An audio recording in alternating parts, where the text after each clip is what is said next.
This is Revathi. Video చూస్తున్న వారికి likes, కామెంట్స్‌తో support చేస్తున్న వారికి థ్యాంక్ యూ సో మచ్. నా తనున ప్రాణం నీకే ఎపిసోడ్ నంబర్ 164. ఈశ్వర్ అనుకున్నది సాధించినందుకు పరశురామ్‌తో కలిసి మందు పార్టీలో ఉంటాడు.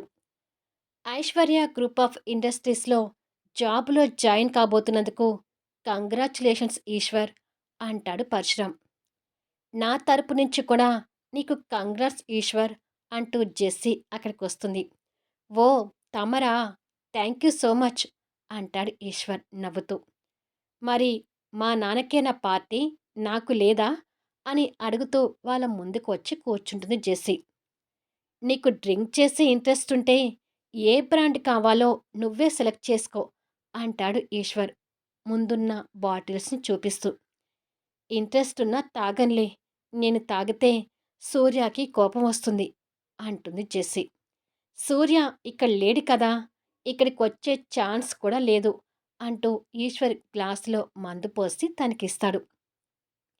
జెస్సీ నవ్వుకుంటూ ఆ గ్లాస్ అందుకొని సిప్ చేసి, ఏదైతే ఏంటి, ఎన్ని వేషాలు వేసినా చివరికి నువ్వు అనుకున్నది సాధించావు అంటుంది.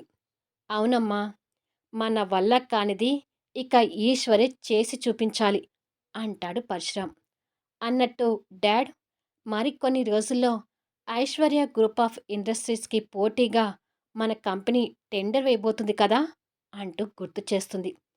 అవునమ్మా అంటాడు పరశురాం. సో ఈశ్వర్, నీ టాలెంట్ ఏంటి అనేది అక్కడే బయటపడాలి. ఇది జెస్సీ group of industries, Aishwarya group of industries పోటీ కన్నా కూడా సూర్యకి, కళ్యాణ్కి జరుగుతున్న పోటీ. ఈ పోటీలో ఫైనల్గా సూర్య గెలవాలి అంటే ఈ project Aishwarya group of industries తలదన్ని జెస్సీ గ్రూప్ ఆఫ్ ఇండస్ట్రీస్కి రావాలి. అదే నీ మొదటి విజయం అవుతుంది అంటుంది జెస్సీ. ఓకే జెస్సీ, రేపే కళ్యాణ్ వచ్చి ఆఫీసులో కలవమని చెప్పాడని నా పిచ్చి చెల్లెలు ఫోన్ చేసింది కాబట్టి రేపటి నుండే వాళ్ళ నాశనానికి నా పాములు కదుపుతాను అంటాడు ఈశ్వర్. ఆల్ ది బెస్ట్ అని చెప్పి జెస్సీ డ్రింక్ సిప్ చేస్తుంది. ఇక నుండి వాళ్ళ నాశనం కంటిన్యూ అవుతూ వెళ్ళాలి ఈశ్వర్ అంటూ మాట్లాడుకుంటూ ఉంటారు. తల్లివి కాబోతున్నందుకు కంగ్రాచులేషన్స్ అక్క అంటాడు సూర్య ఫోన్లో సంతోషంతో వాళ్ళ అక్కకు విష్ చేసి చెప్తూ. థ్యాంక్ యూ సూర్య అంటుంది మైథిలి కళ్యాణ్ పక్కన కూర్చొని. కళ్యాణ్ గారికి కూడా ఫోన్ ఇవ్వక్క అంటాడు ఈ సూర్య. సూర్య నీతో మాట్లాడదంట కళ్యాణ్ అని అంటుంది సంతోషంతో ఫోన్ ఇస్తూ. కళ్యాణ్ ఫోన్ తీసుకొని హలో అంటాడు. మొదటి ప్రెగ్నెంట్ అప్పుడు మీ కారణంగా మా అక్క చాలా బాధపడింది. ఈ ప్రెగ్నెంట్కైనా అక్కని జాగ్రత్తగా చూసుకోండి అని కోపంతో చెప్తాడు సూర్య. సూర్య కసి ఇంకా తగ్గలేదని ఆ మాటల్లో కళ్యాణ్కి అర్థమవుతూ ఉంటుంది. సూర్య ఏం మాట్లాడుతున్నాడో మైథిలికి వినపడదు కాబట్టి ప్రశ్నార్థకంగా చూస్తూ ఉంటుంది. మా అక్కకు చేసిన అన్యాయానికి మా అక్క మిమ్మల్ని క్షమించిందేమో కానీ నేను మాత్రం క్షమించలేను. ఎనీవే కంగ్రాచులేషన్స్ అంటాడు సూర్య మాటల్లో కోపాన్ని చూపిస్తూ. థ్యాంక్ యూ అంటాడు కళ్యాణ్ మరో మాట మాట్లాడకుండా.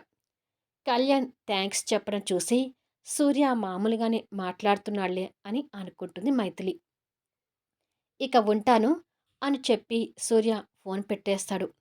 మైథిలి నవ్వుతూ కళ్యాణ్ భుజాల మీద వాలిపోయి, సూర్య తనకు తానుగా నీతో మాట్లాడతాను అంటే నాకు చాలా సంతోషంగా అనిపించింది కళ్యాణ్. మీ ఇద్దరి మధ్య ఎలాంటి గొడవలు లేకుండా దగ్గర కావాలనేది నా కోరిక అంటుంది. కళ్యాణ్ మనసులో చిన్న బాధ ఉన్నా ఆ బాధ పైకి కనపడనివ్వకుండా మైథిలిని దగ్గరకు తీసుకొని తన తల మీద ముద్దు పెట్టి సారీ ఎనిమి అంటాడు.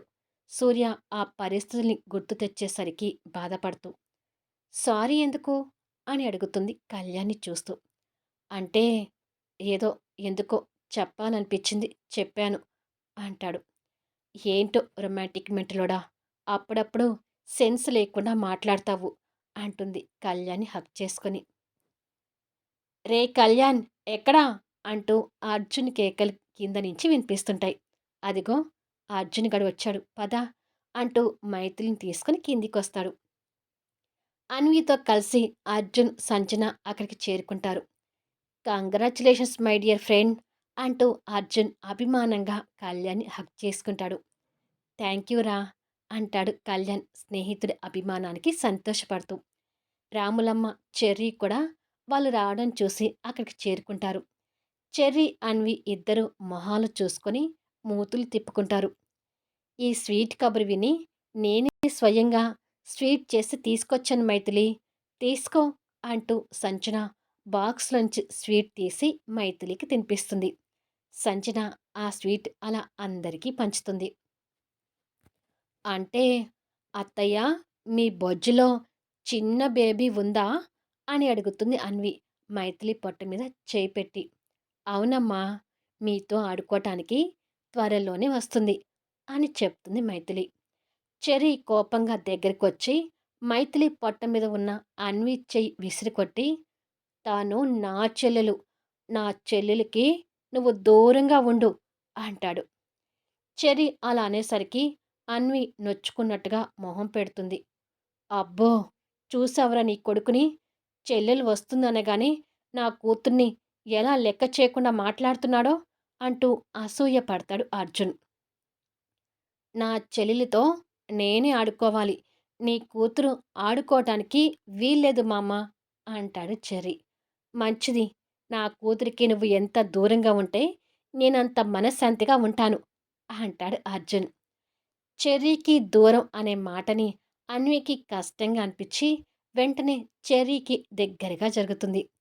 కళ్యాణ్ అది గమనించి, నువ్వు ఎన్ని వేషాలు వేసినా నీ పప్పులు ఉడకవులేరా అంటాడు అర్జున్. అలా మాట్లాడుతూ ఉండగానే మోహన్ సాక్షితో కలిసి అక్కడికి చేరుకుంటాడు. మోహన్ సాక్షితో రావటం అందరికీ కాస్త కష్టంగా అనిపిస్తున్నా అది పైకి ఎక్స్ప్రెషన్ చేయకుండా మామూలుగా వాళ్ళని రిసీవ్ చేసుకుంటారు. కంగ్రాచ్యులేషన్స్ కళ్యాణ్ అండ్ మైథిలి అంటూ ఒక చిన్న బొమ్మని గిఫ్ట్‌గా ఇస్తాడు మోహన్. కంగ్రాచ్యులేషన్స్ సంతూ డాడీ అంటుంది సాక్షి. థ్యాంక్ యూ సాక్షి అంటాడు కళ్యాణ్ నవ్వుతూ. కాస్త దూరంలో ఉన్న కళ్యాణ్ ఫోన్ రింగ్ అవుతూ ఉంటుంది. ఆ ఫోన్ సాక్షికి దగ్గరలో ఉండడంతో, ఉండు కళ్యాణ్ నేను తీసుకొస్తాను అని చెప్పి సాక్షి వెళ్తుంది. ఫోన్ వైపు చూసేసరికి ఆర్య వీడియో కాల్ చేస్తుంటాడు. ఆర్య చేస్తున్నాడు అంటూ సాక్షి ఫోన్ని చేతిలోకి తీసుకునేసరికి చూసుకోకుండా ఫింగర్ తగిలి ఆ ఫోన్ ఆన్ అవుతుంది. దాంతో ఆర్యకి సాక్షి మొహం కనపడి ఇరిటేట్ అవుతూ ఏయ్ నువ్వేంటి అని అడుగుతాడు. ఆర్య ఎక్స్ప్రెషన్స్కి సాక్షి కూడా ఇరిటేట్ అవుతూ ఏ ఏంటి నేనేమైనా నీ పెళ్ళాననుకుంటున్నావా నీ ఇష్టం వచ్చినట్టు అనడానికి అంటుంది. వాళ్ళిద్దరూ అలా గొడవ పట్టం చూసి ఆశ్చర్యంగా చూస్తుంటారు. అసలు కళ్యాణ్ ఫోన్ నీ దగ్గర ఎందుకుంది అంటూ ఆర్య తనని తిట్టబోతుండగా కళ్యాణ్ వాళ్ళ గొడవను పెంచకుండా టక్కున వచ్చి ఫోన్ అందుకొని మోహన్తో పాటు సాక్షి వచ్చిందిలే ఆర్య నా ఫోన్ కాస్త దూరంలో ఉంటే తను లిఫ్ట్ చేసింది అంటాడు. మోహన్తో సాక్షి వచ్చింది అనగానే ఆర్య ఇంకాస్త కోపం తెచ్చుకుంటూ ఆ పిల్లని కాస్త అదుపులో ఉండమని చెప్పు కళ్యాణ్ అంటాడు. పిల్ల గిల్ల అన్నాడంటే అసలే ఊరుకోను అంటూ సాక్షి ఫైర్ అవుతుంది. కాసేపు నువ్వు సైలెంట్గా ఉండు సాక్షి అని కళ్యాణ్ చెప్పి ఆర్యతో మామూలుగా మాట్లాడుతూ ఉంటే ఆర్య కూడా వాళ్ళకి కంగ్రాట్స్ చెప్తాడు. సాక్షి మాత్రం ఆర్య మీద సీరియస్గానే ఉంటుంది. మరుసటి రోజు ఉదయం మనసు విరిగిపోయిన క్రాంతి ఆఫీసులో సూర్య ముందు నిలబడి ఉంటుంది. జాబ్ మానేస్తానని ఎందుకు ఇంత పట్టుపడుతున్నావు? 2 రోజుల నుంచి చూస్తున్నాను. అసలు ఏమైంది నీకు? ఎందుకలా ఉంటున్నావు? అని అడుగుతాడు సూర్య. సూర్య అలా అడగగానే క్రాంతికి ఆ దృశ్యం గుర్తొచ్చి, నేను ఎప్పటిలాగానే ఉన్నాను సార్. జాబ్ మానేస్తానని నేనే చెప్పేది ఇప్పుడు కాదు. ఎప్పటినుంచో చెప్తూనే ఉన్నాను అంటుంది. సూర్య కొన్ని క్షణాలు తనని మౌనంగా చూసి, ఈ మంత్ ఎండింగ్ వరకు వచ్చేసి డ్రాప్ అయిపో. మంత్ ఎండింగ్ అంటే ఇవాళ డేట్ 15 కాబట్టి ఇంకొక 15 రోజులు ఆఫీస్‌కి రా అంటాడు. క్రాంతికి తల మీద ఉన్న భారం తగ్గినట్టుగా ఫీల్ అవుతూ థ్యాంక్ యూ అని చెప్పి వెళ్ళిపోతుంది. కానీ క్రాంతి వెళ్ళిపోతున్నందుకు సూర్య మనసులో మాత్రం భారం పెరుగుతూ ఉండిపోతుంది. క్రాంతి జాబ్‌లో నుంచి వెళ్ళిపోతుందనే విషయం వెంటనే జెస్సీకి, పరశురామ్‌కి కూడా తెలుస్తుంది. ఇదేంటి డాడీ సూర్య ఇలా చేశాడు? క్రాంతిని అప్పుడే ఆఫీస్ నుండి పంపిస్తే నా పంతం చల్లారేది ఎలా? అంటుంది జెస్సీ. క్రాంతి ఆఫీస్ నుంచి వెళ్ళిపోయే టైం ఇంకా 15 రోజులుంది. ఆ 15 రోజుల్లో నువ్వనుకున్నది చేసేసేయ్ అంటాడు పరశురాం. Yes dad. ఇప్పటికే క్రాంతికి ఆ సూర్య మీద మనసు విరిగిపోయి ఉంటుంది. కాస్తో కూస్తో సూర్య మీద ఏదైనా ఇంప్రెషన్ ఉంటే తను జాబ్ వదిలేసి వెళ్ళేలోపు అది కూడా పోగొడతాను అంటుంది. అదే సమయంలో ఈశ్వర్ చేతులు కట్టుకొని ఆఫీస్‌లో కళ్యాణ్ ముందు బుద్ధిగా నిలబడి ఉంటాడు. పక్కనే మైథిలి కూడా కూర్చొనుంటుంది. "నీకు ఏ పోస్ట్ కావాలి ఈశ్వర్?" అని అడుగుతాడు కళ్యాణ్ ఈశ్వర్‌ని ఓరగా చూస్తూ. "తిండి లేని నాకు ఉద్యోగం ఇస్తానని చెప్పారు. అలా చెప్పినందుకే నాకు గొప్ప విషయం కళ్యాణ్ గారు. ఇక మీరు ఏ పోస్ట్ ఇచ్చినా బుద్ధిగా చేస్తానని నా చెల్లెలి ముందు మీకు మాట ఇస్తున్నాను" అని మంచితనం నటిస్తూ వినయంగా చెప్తాడు. మరుక్షణమే ఈశ్వర్ చేయాల్సిన జాబ్ అపాయింట్మెంట్ లెటర్ మీద కళ్యాణ్ సైన్ చేసి ఇస్తాడు. ఈశ్వర్ సంతోషపడుతూ ఆ అపాయింట్మెంట్ లెటర్ తీసుకొని చూసి ఒక్కసారిగా షాక్ అవుతుంటాడు. ఇదేంటి అటెండర్ పోస్ట్ ఇచ్చారు అంటూ షాక్తోని అడుగుతాడు.